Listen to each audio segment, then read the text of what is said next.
Welcome back to Brighten Up Sunshine, where every day is a new beginning.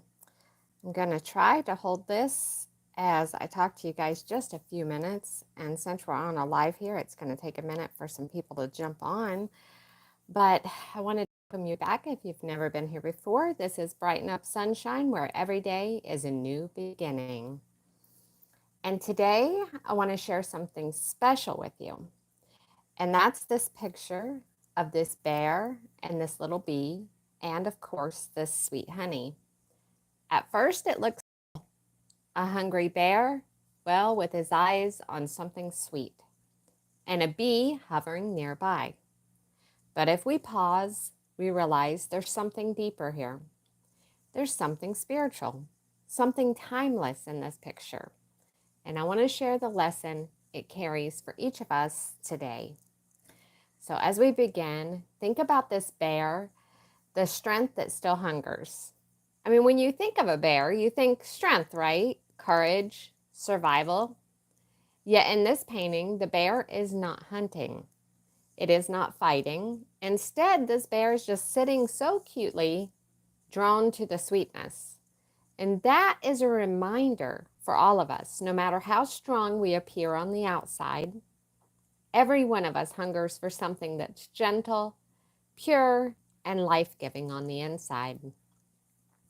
In the Bible, it says in Psalms 34:8, taste and see, the Lord is good. Blessed is the one who takes refuge in him. Even the strongest among us needs the sweetness of God's presence. So this bee, small but mighty, is what this little bee is. It's like, it's actually really tiny and fragile, almost easy to overlook. Yet without bees, there would be no honey. They are small, but they are so mighty. They work tirelessly to bring sweetness into the world. Jesus spoke about this parable when he said in Matthew 13:31 and 32, that the kingdom of God is like a mustard seed, so small, yet when planted, it grows into something that's so great that birds can rest in its branches. This bee reminds us that even the smallest acts of faithfulness matter. One kind word that we can say, one prayer whispered, and one step of obedience, it all adds up to something far greater than we could imagine. Everything we do, everything we say matters. The honey is like God's sweet provisions. Honey in the Bible is not just food. It's a symbol of God's blessings and abundance. In Proverbs 16:24, it says, gracious words are a honeycomb, sweet to the soul and healing to the bones.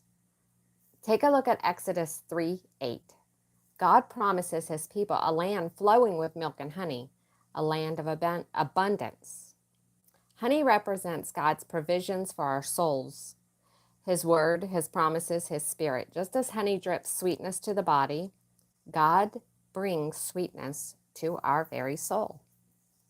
And I'm trying to hold this still, so I'm not all over the place, but I hope you guys can see this cute painting.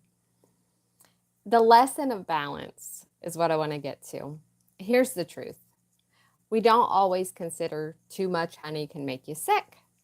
But take a look, because the Bible has something to say about everything. Proverbs 25:27 says, it's not good to eat too much honey, nor is it honorable to seek one's own glory. The lesson in that is God's blessings are meant to be enjoyed in balance. Don't chase after only what is sweet. Sometimes God actually allows bitterness and hardship and trial to shape us. But in the end, his sweetness always returns stronger than before. There's a spiritual parallel, usually in everything if you look for it. Think about it. The bear represents our hunger for God. The bee represents our daily effort. His presence, his word, his promises. This is the cycle of life and the cycle of faith. We hunger, we labor, and God provides. And there's moral lessons here. So in today's lesson, be like the bee. Don't despise small beginnings. Keep working, keep sowing your kindness, keep showing up, keep shining your light. The sweetness you create may seem so small, like people don't notice, but in God's hands, it becomes nourishment for many people. And if you feel like the bear today, hungry, searching, tired, remember this: God has already prepared sweetness for you. You may not see it yet, but it is coming. And I just want to remind you, stay patient, stay faithful, and God will satisfy your soul in due time. I want you to pause right now and just reflect. Ask yourself, am I living more like the bear? Am I hungry but waiting? Or am I living like the bee, working and sowing and trusting? That's the question. Whichever you are today, God sees you, and His word promises in Galatians 6:9, let us not grow weary in doing good, for at the proper time we will reap a harvest if we do not give up. So, my friends, carry this with you today. Life may not always feel sweet. I hear you. But God's promises, they never fail. He is always at work, turning even the smallest effort into something beautiful. And the next time you see a bee or a bear or even some honey, well, let it remind you of this truth: God's sweetness is never far from you. Remember, the sun always rises. This is Brighten Up Sunshine, and I'll see you in the next video.